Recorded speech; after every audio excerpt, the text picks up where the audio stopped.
मैं सुभाष सिंह कुशवाहा आप सभी मित्रों को नमस्कार, आदाब, सलाम, नमो बुधाय, जय भीम। बिहार पंचायत राज अधिनियम 2006 की धारा 72 जिला परिषद की बैठक। आज का विषय जिला परिषद की बैठक पर हम लोग चर्चा करेंगे। बिहार के अंदर जो जिला परिषदों की बैठक होती है और उस बैठक के संबंध में आप सभी जानते हैं, तभी बैठक हो रही है। 21 वर्षों से बिहार में पंचायत सरकार चल रही है, तो नहीं जानने का कोई विषय नहीं है।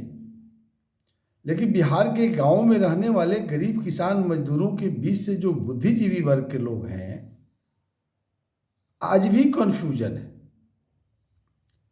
और जो नए जिला परिषद जीत के गए हैं या पुराने जीत के गए हैं, नई नई किताब है। पुराने लोग पुराने स्टाइल में बात करते हैं और नए लोग किताबों का अध्ययन करते हैं या नहीं भी करते हैं। वैसी स्थिति में आपस में मतांतर की स्थिति बनी हुई है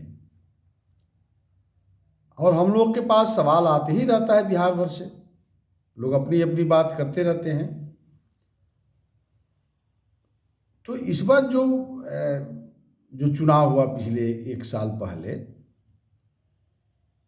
तो उसके संबंध में हम लोग आज चर्चा करेंगे। जिला परिषद की बैठकों को कैसे करना है, उसमें कैसे वार्ता करनी है, फिर उसका काम क्या है, हम आगे की चर्चा करेंगे। लेकिन शुरू करने से पहले आज नया वर्ष का पहला दिन 1 जनवरी 2023 में हम सब आपसे रूबरू हो रहे हैं। इसीलिए जितने भी हमारे व्यूअर्स हैं, जो भी बिहार के अंदर जनप्रतिनिधि या गांव में रहने वाले गरीब किसान मजदूर बुद्धिजीवी वर्ग के साथियों द्वारा सुना जाता है, और राज्य से बाहर भी जहां भी इस वीडियो को आप सुनते हो, आप सबके साथ साथ राज्य ही नहीं पूरे देशवासियों को नव वर्ष का शुभकामना मैं देता हूं और आशा करता हूं कि सबका जीवन सुखमय बीते। 2023 का आज पहला दिन, हम तमाम लोगों का जीवन खुशहाली से भर जाए। आप अपने अपने सोच के तहत आगे बढ़ें। राज्य को भी हम लोग आगे बढ़ाने के लिए, देश को आगे बढ़ाने का भी संकल्प लेने का आज दिन है। तो इस शुभकामनाओं के साथ है हम जिला परिषद की बैठक के तरफ आगे बढ़ते हैं। जैसे ही आप चुनाव जीत करके जो जिला परिषद के सदस्य के रूप में आए होंगे, जिला परिषद की संरचना और जिला परिषद के अध्यक्ष उपाध्यक्ष का चुनाव पर हम लोग चर्चा किया है। पहली बैठक डिस्ट्रिक्ट मजिस्ट्रेट डीएम साहब जो जिलाधिकारी होते हैं, उनके द्वारा बुलाई जाती है। उसकी अध्यक्षता डीएम के द्वारा हुई होगी, किया जाता है। तो जिलाधिकारी के द्वारा पहली बैठक के बाद अब दूसरी बैठक जो जिला परिषद के अध्यक्ष हैं उनके द्वारा बुलाया जाता है।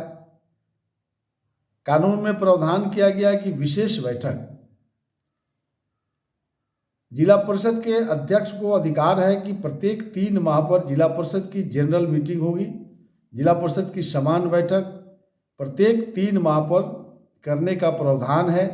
और उसमें कौन कौन आएंगे हम पहले बता चुके हैं कि माननीय विधायक, माननीय सांसद, माननीय राज्यसभा के सदस्य, माननीय विधान परिषद के सदस्य, माननीय पंचायत समिति के प्रमुख और प्रादेशिक निर्वाचन क्षेत्र से जीते हुए सभी जिला परिषद के सदस्य और जिले के 29 विभाग जो पंचायत सरकार को देखना है, उसके जिला स्तरीय सभी पदाधिकारी इस बैठक में बैठते हैं।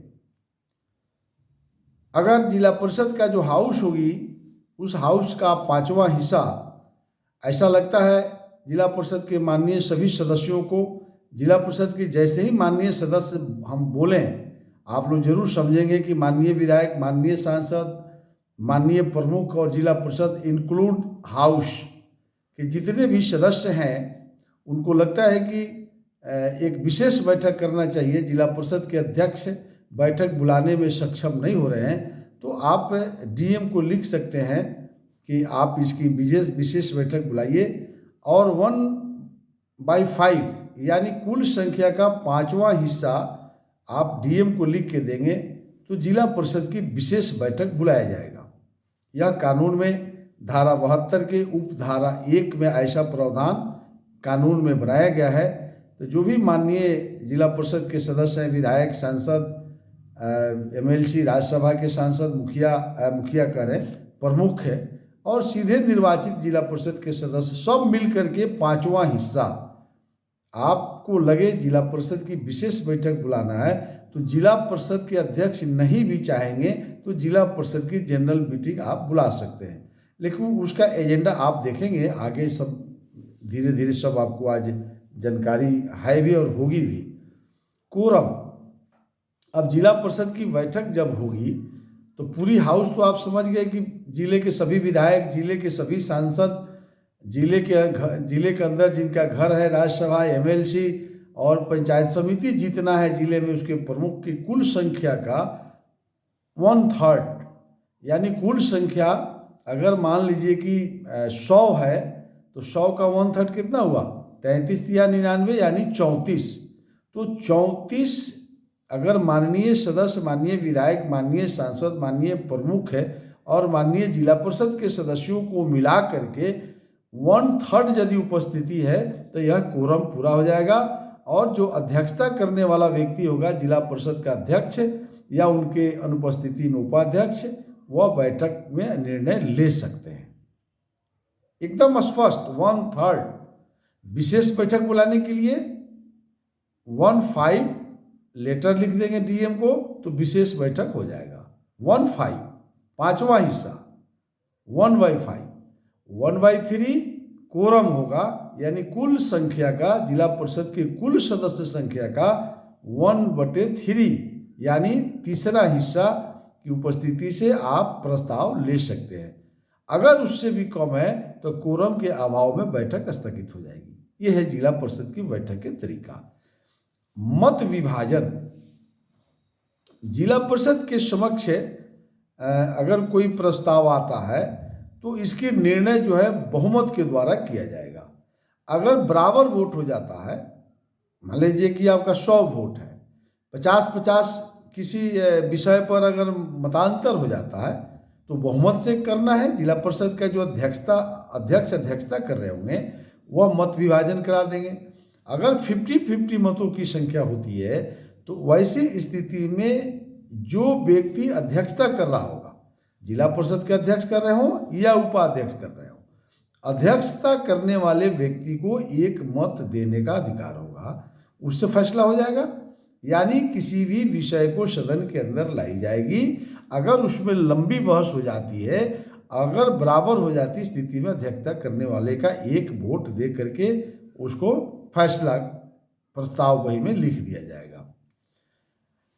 अब आप आगे देखेंगे कि अध्यक्षता आप सब जानते हैं कि जिला परिषद के अध्यक्ष, उनके अनुपस्थिति में उपाध्यक्ष के द्वारा किया जाएगा और अध्यक्ष और उपाध्यक्ष संयोग से दोनों नहीं रहे तो माननीय सदस्यों के बीच से किसी को अध्यक्षता के लिए चुना जाएगा जो सीधा निर्वाचित हुए हैं जिला परिषद के लिए।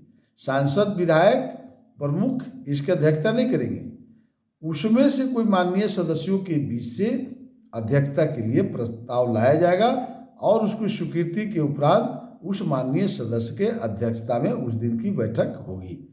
जैसा यह परिस्थिति कब आ सकती है, जरा विश्लेषण कर देते हैं। अध्यक्ष और उपाध्यक्ष दोनों मिल गए और जिला परिषद की बैठक ही नहीं बुला रहे हैं, तो ऐसी स्थिति में कह रहा है कि 1/5वां हिस्सा माननीय सदस्यों को विशेष बैठक बुला सकता है। तो अगर विशेष बैठक बुलाया गया तो हो सकता है दोनों नहीं आए, कई कारण हो सकता है, लेकिन बैठक नहीं रुकेगी क्योंकि मुख्य कार्यपालक पदाधिकारी जब बैठक बुला दिए हैं तो बैठक होगी। तो ऐसी स्थिति में यह बता रहा है धारा 72 के उपधारा 4 में। अब 5 में देखिए क्या कह रहा है, 5 और 6 कह रहा है कि यदि कोई प्रस्ताव आया और प्रस्ताव पर बहस हो रही है, उसके बहस में कोई माननीय सदस्य अगर यह बात उठा दिया कि यह जो अध्यक्षता जो आप कर रहे हैं किसी माननीय जिला परिषद के सदस्यों के खिलाफ में है, तो वैसे स्थिति में उन सदस्यों को इसे में बहस से बाहर रखा जाएगा। अगर वोट की जरूरत पड़ती है तो उनको वोट भी नहीं गिराने का अधिकार होगा। लेकिन अब अध्यक्षता करने वाला व्यक्ति जिला परिषद का अध्यक्ष है। अगर जिला परिषद के अध्यक्ष पर ही कोई माननीय सदस्य आरोप लगाता है कि ये तो जिला परिषद के अध्यक्ष के खिलाफ में ही प्रस्ताव है, उनका ही मामला है, तो ऐसी स्थिति में कह रहा है 72 के उपधारा 6 में कि अध्यक्षता करने वाले व्यक्ति का निजी हित है, इसलिए उस प्रस्ताव के लिए उनको अध्यक्षता से अलग कर दिया जाएगा। और यदि अध्यक्ष पर आरोप है तो उपाध्यक्ष के अध्यक्षता में उस प्रस्ताव को पारित किया जाएगा। अगर अध्यक्ष उपाध्यक्ष दोनों के खिलाफ में मामला है तो अध्यक्ष और उपाध्यक्ष दोनों को हटा करके किसी माननीय सदस्य के अध्यक्षता में उस प्रस्ताव को लिया जाएगा।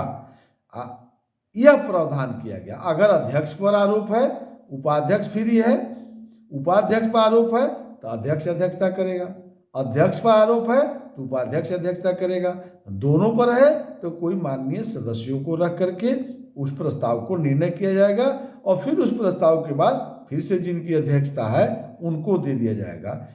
सभा वही लिखते चले जाइए और जहां यह ब्रेक होगा वहां अध्यक्षता वहीं तय करें और फिर उसके बाद में प्रस्ताव में फिर अध्यक्षता रिटर्न करके आगे आप बात बढ़ा सकते हैं। तो इस तरह से कानून में पारदर्शी बिहार पंचायत राज एक्ट 2006 जो है एकदम पारदर्शी है, इसमें कहीं इफ वट नहीं है, अध्यक्षता में एकदम स्पष्ट है, कानून में एकदम स्पष्ट है। तो अब आप एजेंडा देखिए, कह रहा है जिला परिषद के माननीय अध्यक्ष के आदेश से मुख्य कार्यपालक पदाधिकारी जो लेटर जारी करेंगे, सूचना जारी करेंगे, जिला परिषद की समान बैठक का तिथि निर्धारित करके और इसकी सूचना जो देंगे 10 दिन पहले, उस सूचना में एजेंडा लिखा होना चाहिए। ये बड़ा विषय है, ये हरदम झंझट होता।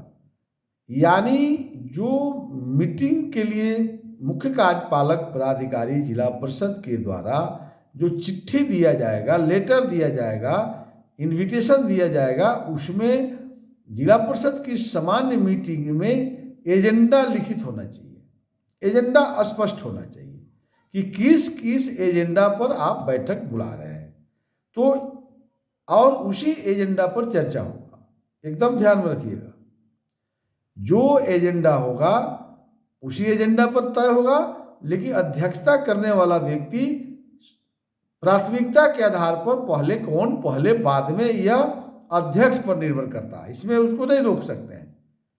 तो अगर चाहते हैं कि हम प्रस्ताव फिर दूसरा दें तो जो कह रहा है कि उपधारा 7 में जब देखेंगे, पूरी चर्चा पढ़ेंगे इसको, एजेंडा से जैसे ही बाहर आप कोई प्रस्ताव लाइएगा अध्यक्षता करने वाला व्यक्ति रोक देगा, आप बाहर की बात नहीं कर सकते।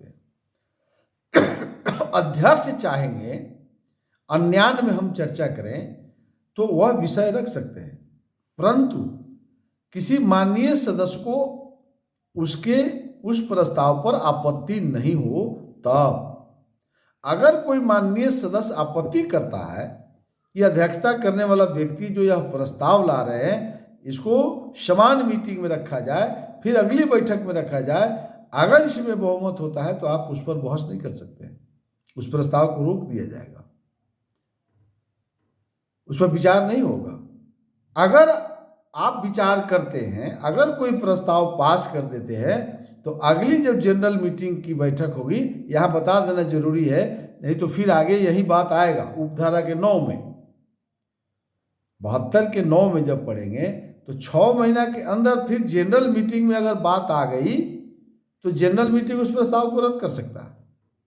इसलिए अध्यक्षता करने वाला जो व्यक्ति जिला परिषद के अध्यक्ष होंगे, आप बहुत मनमाना करके अगर प्रस्ताव ले लेंगे तो अगला बैठक में फिर संपुष्ट जब करना होगा 3 महीना में, तो संपुष्ट नहीं होगा तो आपका प्रस्ताव गिर जाएगा। इसलिए यहां पर कह रहा है कि कोई एक माननीय सदस्य भी विरोध कर देगा तो वह प्रस्ताव पर बहस आप करने के लिए बहुमत करना पड़ेगा।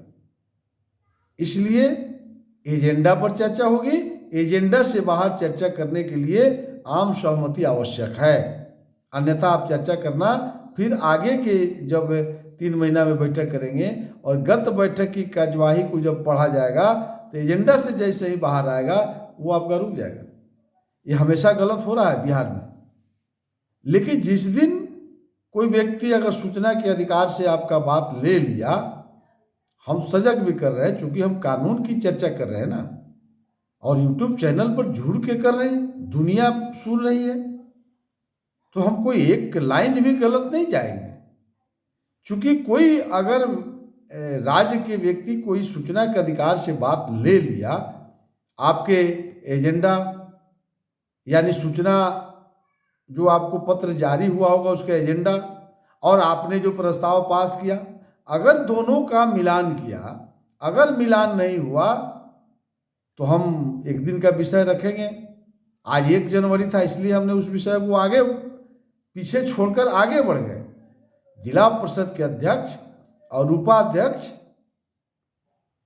कैसे हटते हैं ये तो विषय एक दिन चर्चा होगी। तो अब लोक प्रहरी की भी गठन हो गई है। आपके प्रमंडलीय जो कमिश्नर होते हैं, सभी लोगों को जिले के लिए जो प्रमंडल है उस प्रमंडल के कमिश्नर अब लोक प्रहरी हो गए। तो इसीलिए आम लोग अब सूचना के अधिकार का उपयोग करना शुरू करेगा। हम बता देते हैं एडवांस। तो एजेंडा से बाहर यदि जिला परिषद की जनरल मीटिंग में अगर कोई प्रस्ताव पास करते होंगे, ये फांसी का फंदा है।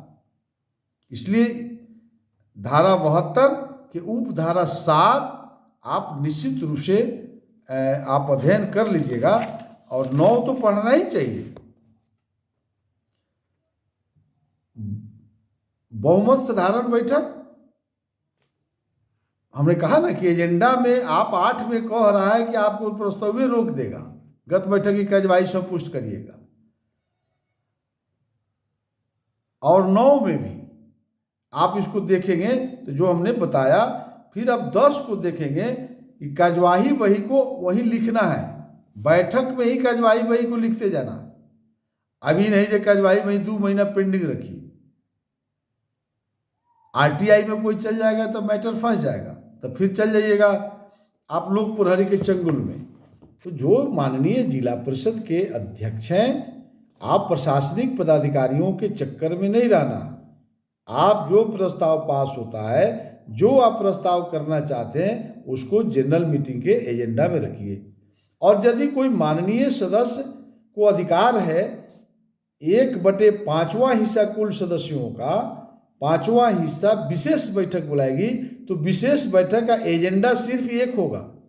ये भी ध्यान रखिएगा माननीय सदस्यगण, चाहे विधायक हो, सांसद हो, राज्यसभा के सांसद, विधान परिषद के सदस्य, माननीय प्रमुख साहब लोग, जिला परिषद की हाउस की बैठक विशेष बैठक आप बुला सकते हैं, लेकिन एजेंडा एक होगा। लेकिन जो जिला परिषद के अध्यक्ष बैठक बुलाएंगे उसमें एजेंडा जितना चाहें जिस विषय पर चर्चा करना हो रख सकते हैं। बाहर से चर्चा करने के लिए बहुमत आपको करना पड़ेगा। तो कार्यवाही पुस्तिका जो है मुख्य कार्यपालक पदाधिकारी के द्वारा लिखा जाएगा, उसका संरक्षण किया जाएगा और जिला परिषद कार्यालय में भी रखने की उनकी व्यवहारिकता होगी, विशेष निगरानी होगी। अंत में कह रहा है धारा 72 के उपधारा 11 में कि जो जिले के जितनी भी डिपार्टमेंट है जो ग्रामीण परिवेश से जुड़ी हुई है, गांव गरीब किसान मजदूरों के लिए जुड़ी है, रूरल एरिया के लिए जुड़ी हुई है, वो करीब 29 विभाग है। तो जिले के जितने पदाधिकारी हैं, जिला परिषद के अध्यक्ष के आदेश से मुख्य कार्यपालक पदाधिकारी द्वारा उनको चिट्ठी दिया जाता है एजेंडा के साथ। तो एजेंडा रहेगा तो पदाधिकारी भी अपनी पूरी तैयारी के साथ बैठक में आते हैं।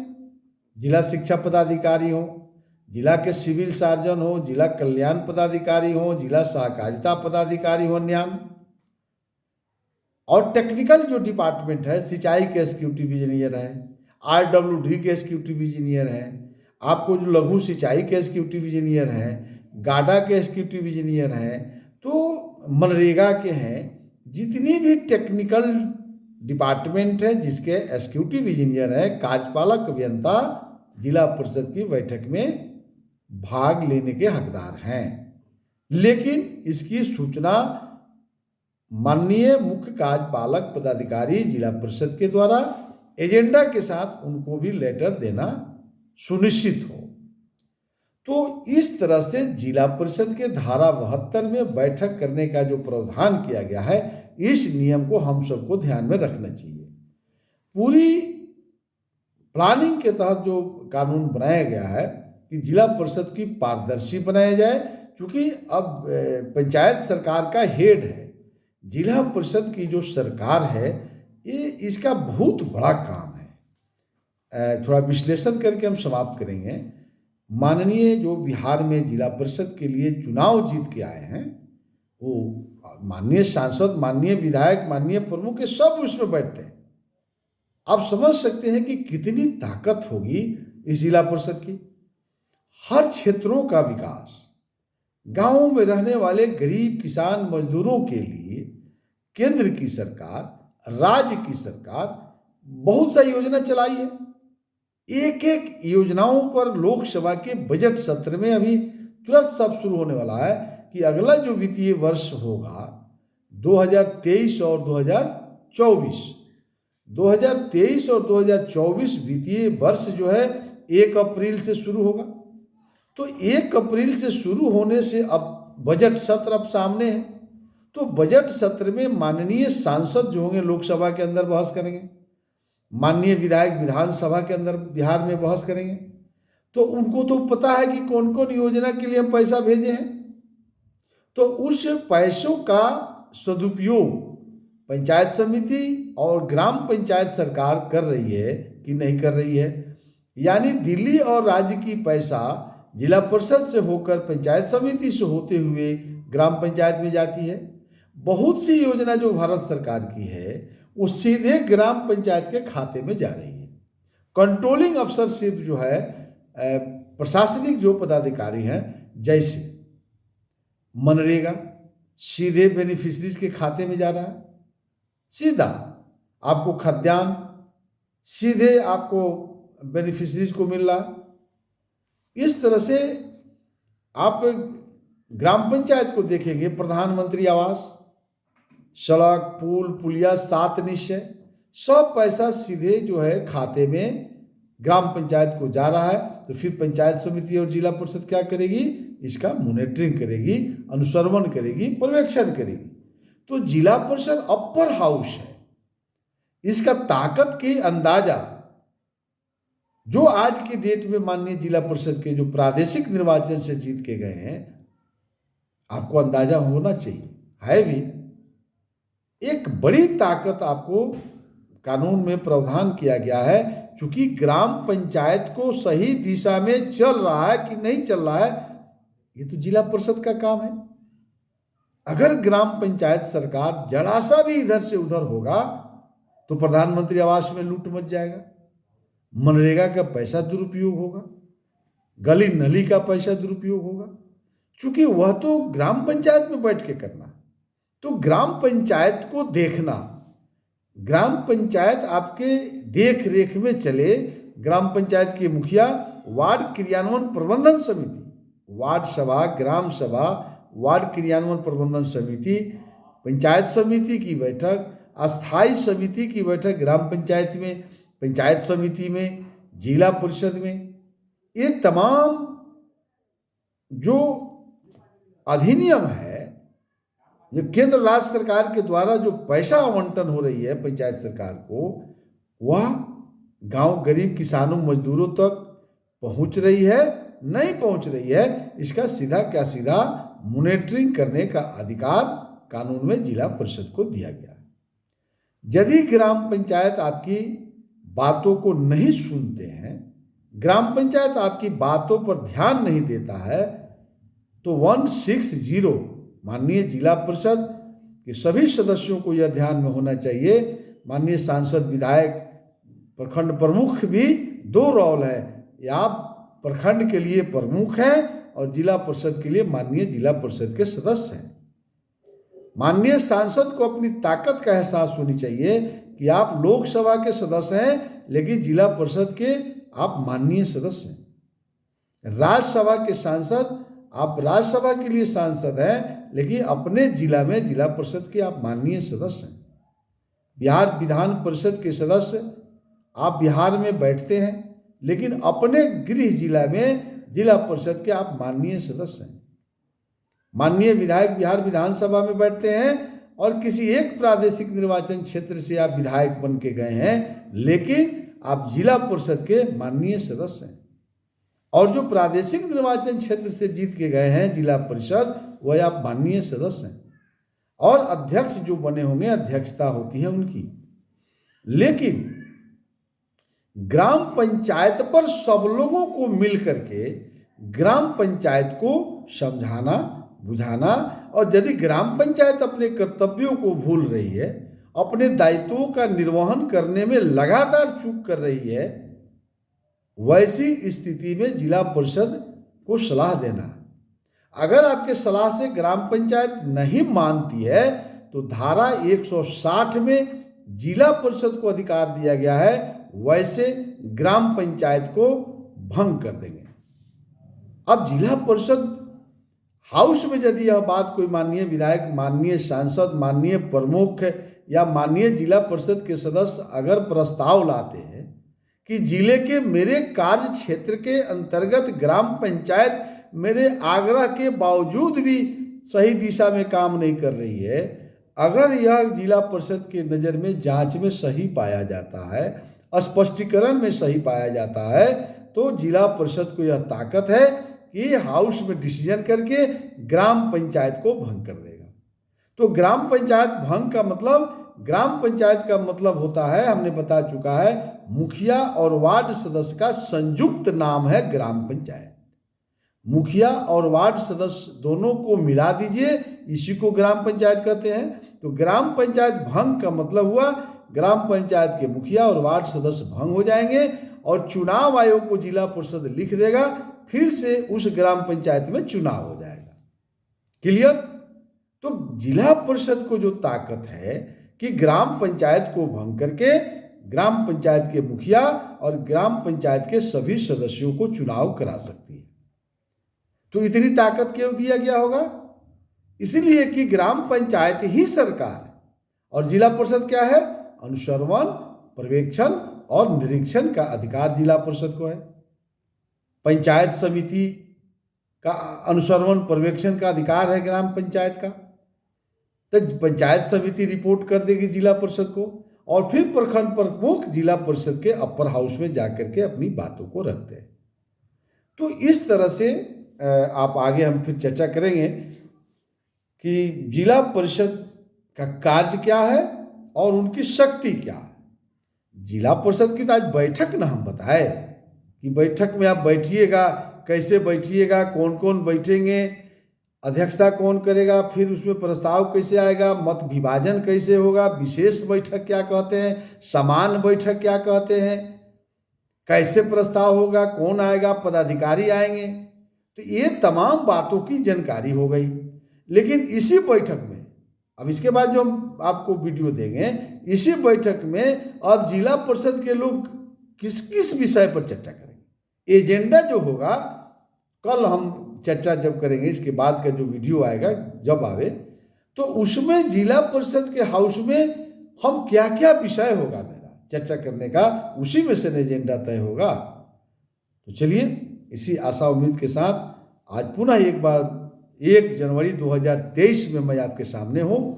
आप सबको पुनः एक बार नव वर्ष की शुभकामना सहित आप सबका नया साल नई उमंग के साथ हम प्रवेश किए हैं और जिला परिषद सरकार की चर्चा किए हैं। यहीं पर मैं अपनी बातों को समाप्त करता हूँ, विदा लेता हूँ। नमस्कार।